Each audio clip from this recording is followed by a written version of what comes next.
Today we're going to do an install to overhaul our old lighting system. We're trying to upgrade and make it a little bit better in here and streamline it for the future. I've been doing lighting design for I think 3-ish years now.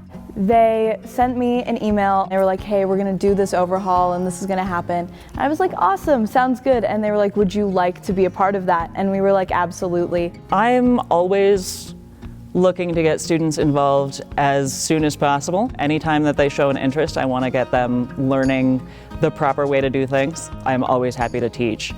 And this particular industry is one of those where you never stop learning. We're learning some more professional ways to manage our new equipment as well in order to improve our lighting system and just generally be better in the future. I hope that they come away with the ability to ask questions, to gather more knowledge.